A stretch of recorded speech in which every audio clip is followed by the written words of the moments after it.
Thomas frowned uncertainly.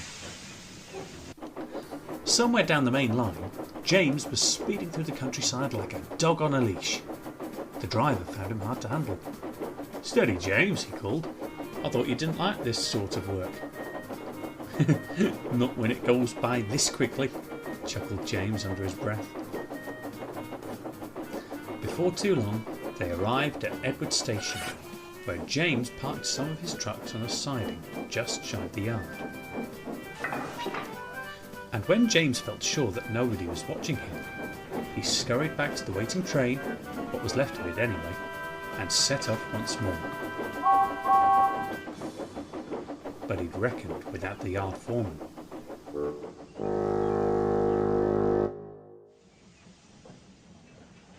After stopping briefly at the workstation to fill up on water, James, unperturbed by his actions that day, steamed away to Vickerstown without stopping. Vickerstown is the last point of call on the island of Sodor. The big station here is the last stop before the Fat Controller's Railway crosses over to the mainland, and is always bustling with activity.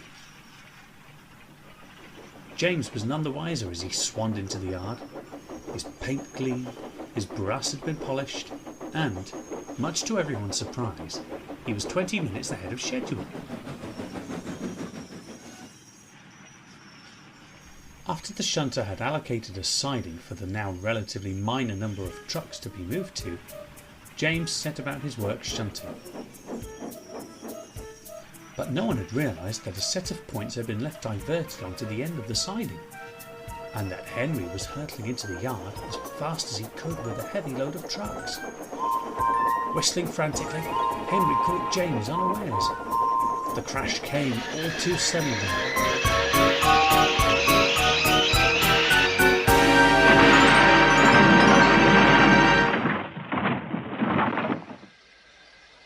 James's guard had jumped clear just in time.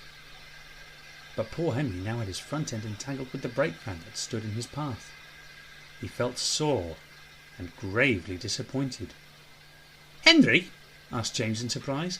"What are you doing here?" "I was meant to be resting after the kipper," Henry groused.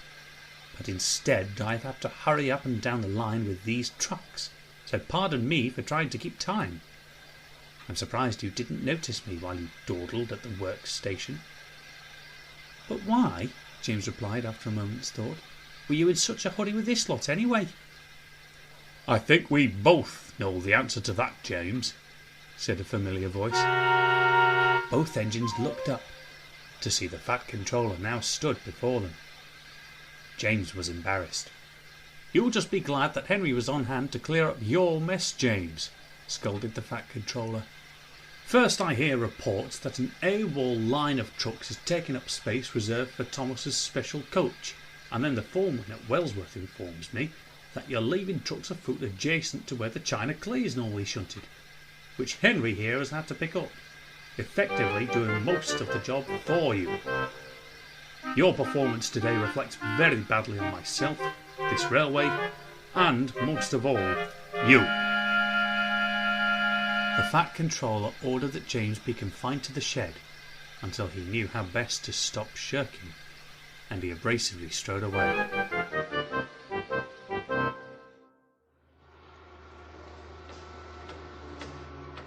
Edward soon arrived with the breakdown train to help clear the mess. He didn't say anything, but gave James a small grin as the red engine slunk back to Tidmouth.